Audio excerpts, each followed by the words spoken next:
have one little announcement before I get started, and we're going to have Lana make one little announcement. First of all, this funky little woman over here needs you to sign the petition again. It's the same one you signed before, but some of you signed outside the lines. So she's gonna have you sign again. She'll be out there, and so even if you think you signed this petition about Save Our Schools, sign it again. Otherwise, Rob will get on you, and you don't want that. Lana, come up here and talk to us. You can just memorize it. Hi everyone.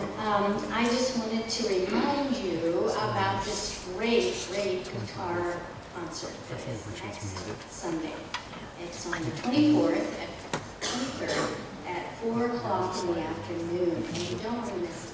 Andres Tolhaz, and he is from Chile, and he has been playing forever, but he is doing a Bach piece and then a bunch of Chilean music from this country. So it is a wonderful opportunity. He won the 2017, this year's competition at the University of Arizona. He's a master guitarist. It's $15. I'm selling the tickets after church. Definitely come. Bring your friends. It's going to help the pastor's discretionary fund, and we need to put money into that. And it's also going to help with all of the final costs of the building. All right? Good to see you there. Thank you, Lana. Last weekend, I had my goddaughter over at our house. We love Alicia. She's just a doll for us. And one day, I'm sitting in the pool with her, and we're just having fun, splashing and whatnot. And as often happens around pool, guess what started buzzing around our heads? Because they like water in the pool. Those little white bees are flying around, and Alicia's been told not to like bees by her mother.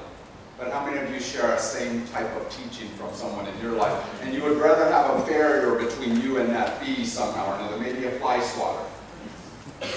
It's a pretty natural and a normal thing sometimes when we put up barriers. There's something inside of us that tells us to put distance between us and them. But the question I want you to ask yourself is, why do you put up that barrier? Not do you, but why do you do it? The simple answer, I think, is to separate us from whatever is on the other side. And I went through a construction zone, and there were barriers there, and I understand why. I want to stay away from the stuff inside of that construction zone. I don't want my car bumping into that hole or that fence or whatever it is that's being worked on there. Sometimes barriers are put around things like electrical services to keep us out, or around water hazards. I get all of that, but I think that there's another reasons why we put up barriers, and I think it's to not think about or be bothered by what's on the other side. We put it up so that we literally don't have to see or be affected by them. They can't come over here, and we don't have to see them over there. We're talking about two different movies today, Philadelphia and Fences, and they share a common theme. They share a theme of barriers being put up in sometimes horrendous ways. And the main character one of the main characters of Fences is a lady named Rose. And at one point, Rose is singing a song, an old spiritual. It says, "Jesus, be a fence around me every day." And she needed that barrier because she was in a poor section of Philadelphia in the 1950s, and as a black woman, there was a lot that was attacking, a lot that was challenging, a lot that was difficult. And so she was asking for a fence of protection around her because she was having to see realities that are not easy to see. But her husband's friend, whose name is Bono, Jim Bono, he reminds them that sometimes people build fences to keep people out. And other people build fences to keep people in.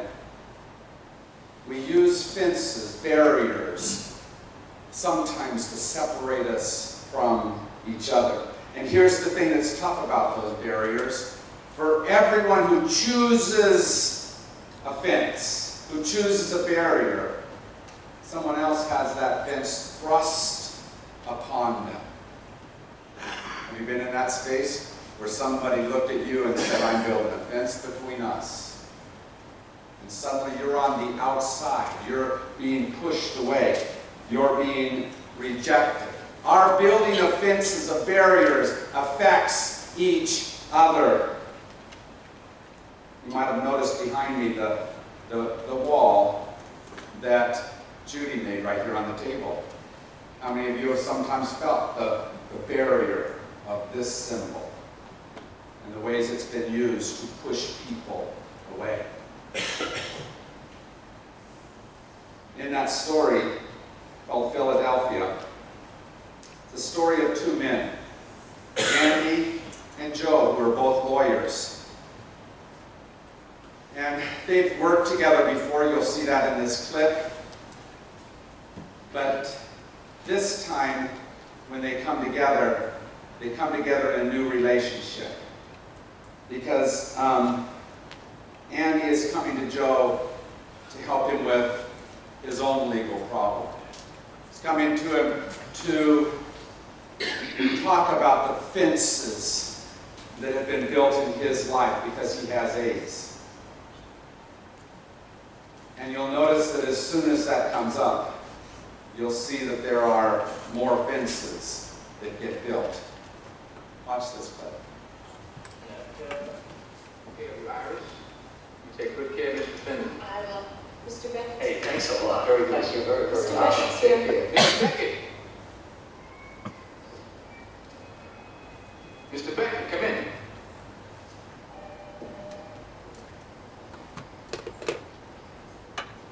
Good to see you again, Counselor. Judge Tate, Kendall Construction. Innocuous. How are you? What that mean, face? I have AIDS. Oh.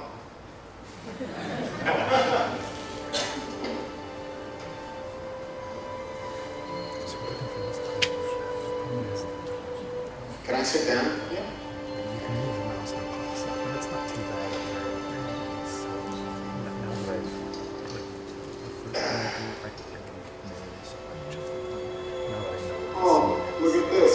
so I'm just kind of watching You have a new baby. settings. So I know where it's going to go. Yes, yeah, little baby girl. When I say girl, congratulations. Yeah, 1 week old. Kids are great. Yeah, thank you, Beckett. I'm excited about it. Listen, what can I do for you? I've been fired by Wyatt Wheeler. Plan on bringing the wrongful terminations against Charles Wheeler and his partners. You want to sue Wyatt Wheeler, Element, that Logan Brown? Correct? I'm seeking representation. Continue. I misplaced an important complaint. That's their story. Want to hear mine? How many lawyers you go to before you call me? 9. Continue. The night before it was due, I worked on the complaint in my office. I left a copy of it on my desk. The next day, the complaint vanished. No hard copy. All traces of it mysteriously gone from my computer. Miraculously, a copy of the complaint was located at the last minute and we got it to court on time. But the next day, I was summoned to a meeting with the managing partners. They were waiting for me in the conference room. Oh, hello, Andy. Come on in. Would you mind hitting the window? Thanks. Hey, come on in. Come on in. Robert, Carlos, Walter, Lydia. Thanks for coming in. Oh, of course. Andy, before we begin, I'd just like to say that everyone in this room is your friend. I know that, Charles. More than your friend. Now, Charles, I must apologize again for the Highline mishap yesterday. That was some scary moment around here. Wow, thank God that the complaint was found and no damage was done. This time? What about next time? There won't be a next time. I guarantee it. it's just that something's come over you lately, Andy. I don't know. Kind of stupor, fogginess. Some people think you have an attitude problem, Beckett. Really? Who thinks that?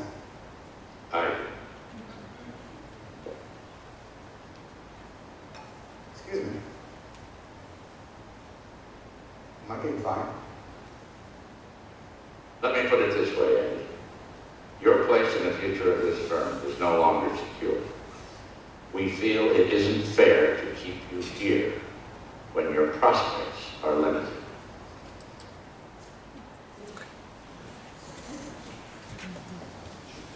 Immediately space develops. You saw how Joe retreated. But you saw the same thing in that boardroom where the single chair was placed way away. But just as often it's things like that window going cloudy to keep them out, to separate us away from each other.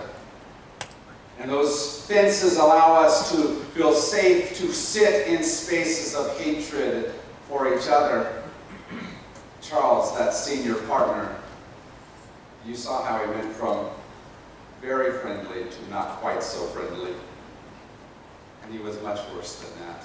At one point he looks at the other partners and he says, Andy brought AIDS into our offices, into our men's room. He brought AIDS to our annual family picnic. We ought to be suing him.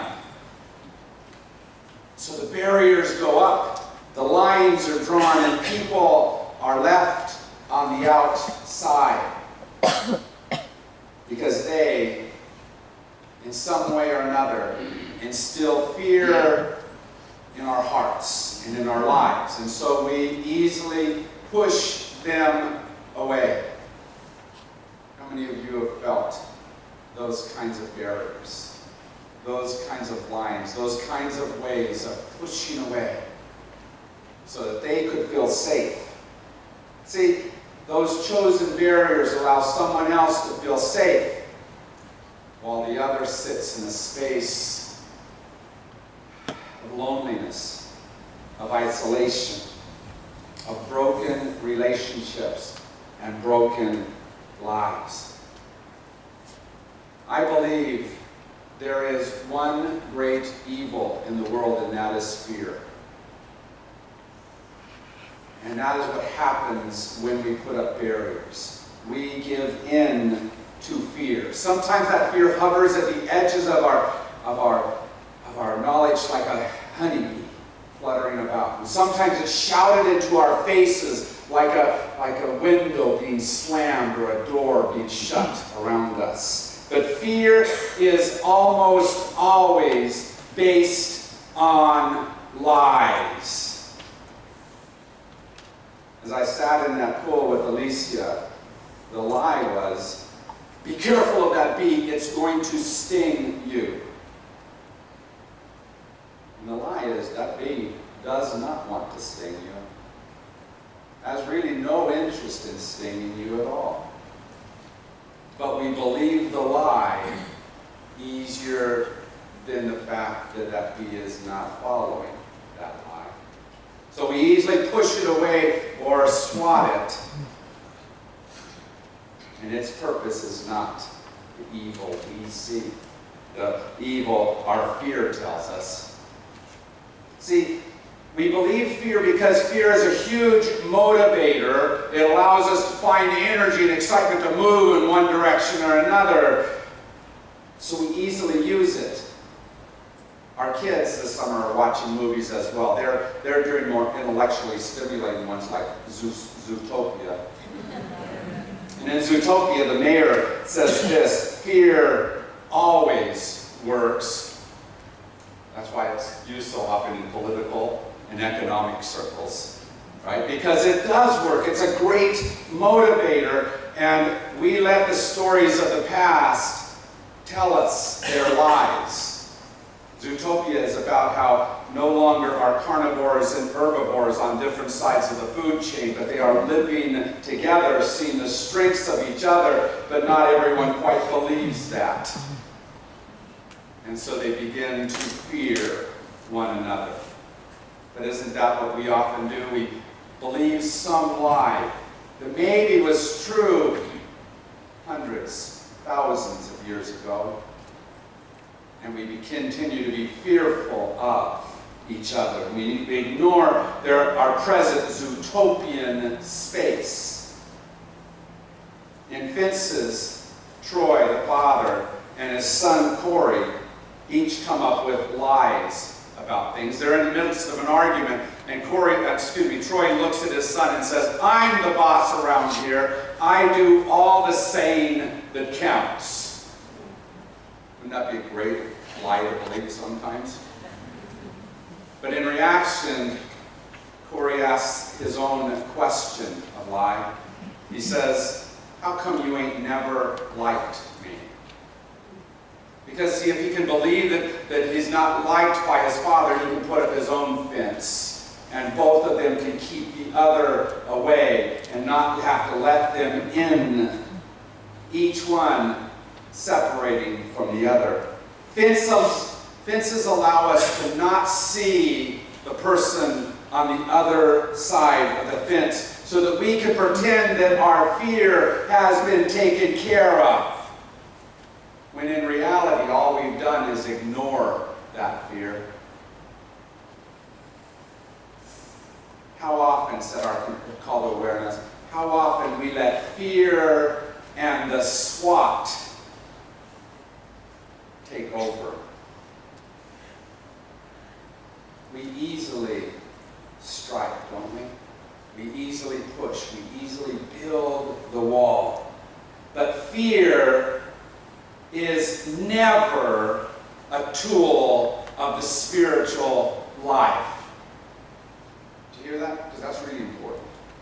Fear is never a tool of the spiritual life, because the Spirit is about relationship. It's about coming towards each other, not building things up that separate us and push us away. Ephesians has this one little line that I just love. Paul says, "God is our peace and has broken down the barrier, the dividing wall of hostility between us."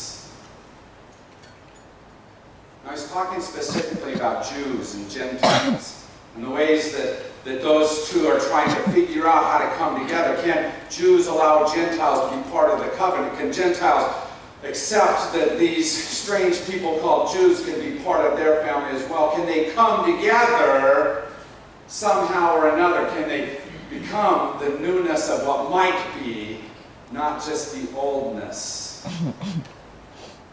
The wisdom of Solomon, that scripture that you might not have heard of, comes from what's called the intertestamental literature. Not the Old Testament, not the New Testament. It sits in that middle space. But it begins to give us a view of how we went from the more vengeful, vindictive God of the Old Testament to the God of love that lives in the New Testament. It begins to help us to see how we bridge that gap. And it is scripture for some of you. If you came from a Catholic tradition, it was part of your scripture. Came from a Protestant tradition, we don't do that because that's them. See the wall? Right? And yet it speaks truth to us if we listen. Because we divide ourselves so many ways, but it could, if we allow it to, speak the Christ message. Our two stories happen in the city of Philadelphia. Philadelphia literally means city of brotherly life. Philios is a strong, strong biblical word that again and again says we are about relationship, not about the walls that we put up so often. And in our next service, we have 3 readings that we're going to read as our contemporary readings, and I wanted to read them to you because I think they speak well to this. I'll read them off of you. Kevin Ryerson said, "We become fearful of one another when our loving nature is blocked. When I look at you and can't see love, when I can't feel love, fear grows. The more I see fear, the more I step away from you, the easier it is for me to be fearful of you." Thomas Aquinas said, "Fear, when we allow it to take us over, drives compassion from our hearts." But Jack Dunsmall reminds us of what has to happen. We never know what strengths and revelation might be on the other side of our fears until we face them. You see, fear naturally tells us to take a step back. The divine calls us to take a step forward, to move towards, to choose to step into that space between instead of building a wall there. Zootopia put it this way: no matter what type of animal you are, change starts with you. So Alicia and I sat in that pool, and the bee hovered around, and she repeated the words that her mother had taught her. "Bees are scary. I'm afraid of bees." See, my job in Alicia's life is to say, "No, your mom's afraid of bees, not you." And so we let that bee come closer and fly into our world and land on my hand so she could look at it. But you see, the most amazing thing happened in just a little bit, because it flew off. But somewhere in our splashing, it, in its attempt to get water, got inundated. And I was able to reach out, pluck it out of the water, and return it to a dry space. You see, we can be fearful of, or we can figure out how to help each other in those spaces. And that's what we have to do on a regular basis. We have to figure out how to reach across the spaces where we want to build walls. Joe meets up again with Andy, but he's trying to hide this time. He's in the law library, and Andy happens to sit a few tables away, and he's told Andy, "I don't want your case." But just at the beginning of this scene, you'll see somebody, a librarian, who is walking past Joe and is looking at him askance for a whole different way of how we've drawn barriers. It's because Joe is a black man, and this man is looking at suspicion at the color of someone's skin. And then he looks and sees what happens in a similar way to Andy.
Beckett, how you doing?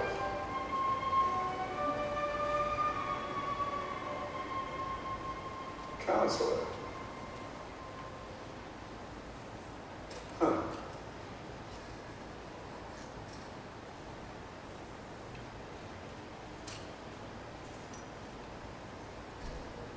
Whatever, sir. Wouldn't it make you more comfortable?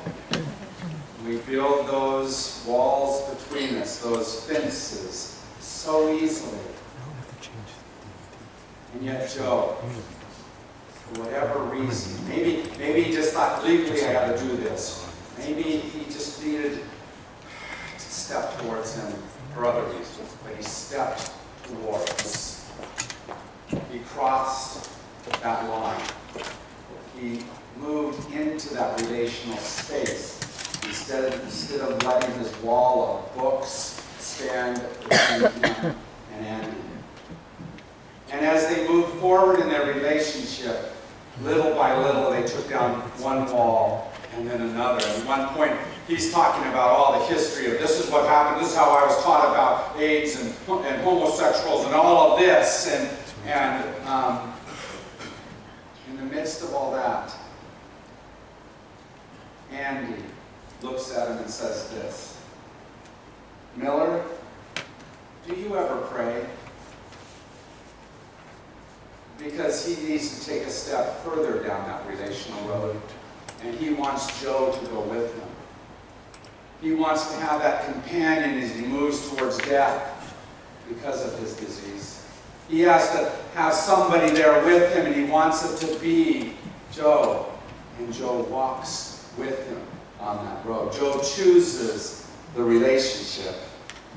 Relationship comes and love happens. In the Upanishads, the Ipa Upanishad in particular says this, who sees all beings in his own self, and his own self in all beings, loses all fear. Amen. In our other movie, Fences, that father and son built huge walls between them. Luckily, Rose is there. One man's wife, the other man's mother, and begins to find ways to bring relationship where walls existed. Why'd you come on in the house? I got something to tell you. I can tell you this, but I can tell you. I'm not born in Papa's feet.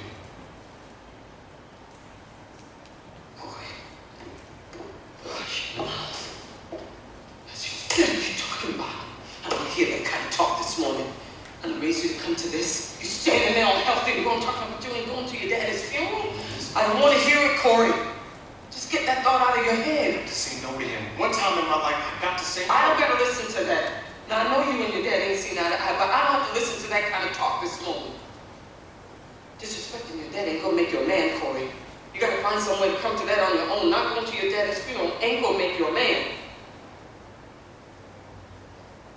The whole time I was growing up living in his house, Papa was like a shadow that followed you everywhere. It would weighed on you and sunk into your flesh. It would wrap around you and lay there until you couldn't tell which one was you anymore. That shadow was digging into your flesh, trying to crawl in, trying to live through you. Everywhere I look, I saw Troy Max staring right back at me. Hiding under the bed, in the closet. I'm just saying, I gotta find a way to get rid of that shadow, Mom. Just like it. You got him and you good. Don't tell me that, Mom. You Troy Maxon all over I don't again. want to be Troy Maxon. I just want to be me. You can't be nobody but who you are, Corey. That shadow wasn't nothing but you growing into yourself.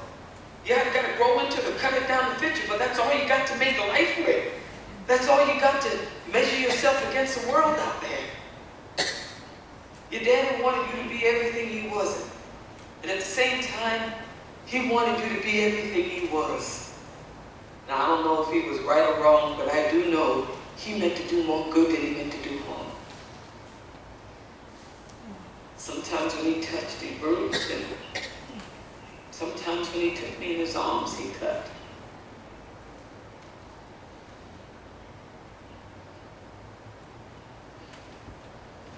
When I first met your dad, I thought, here's a man I can lay down with and make a baby.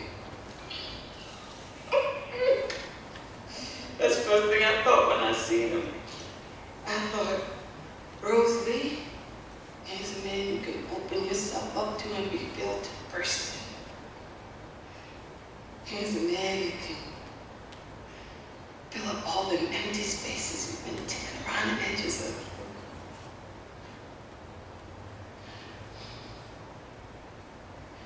When your dad walked through the house, he was just so big. He filled it up. That was my first mistake. Not to make him leave some room for me. But I wanted a house I could sing in. And that's what your daddy gave me.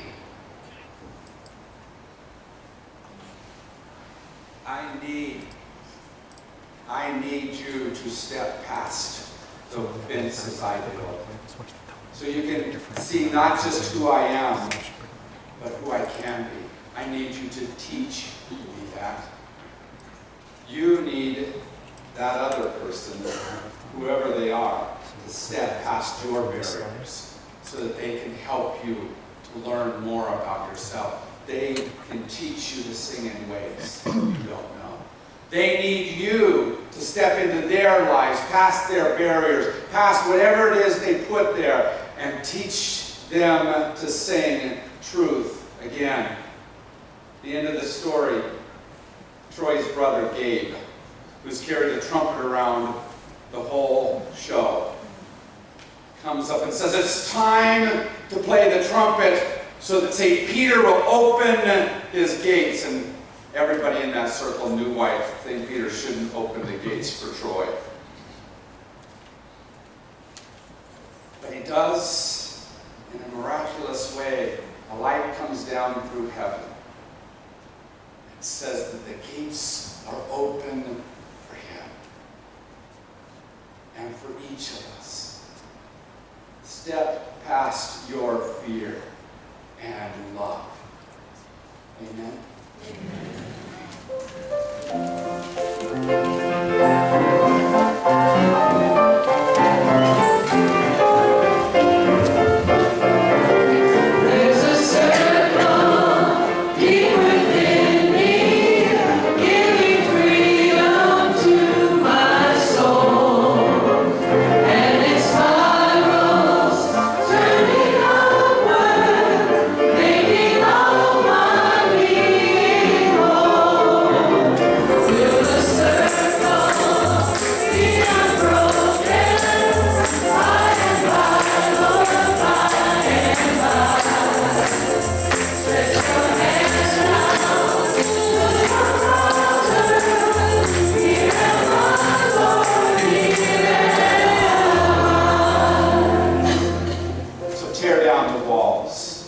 Step past the barriers. Move into that space and love each other. Amen? Amen.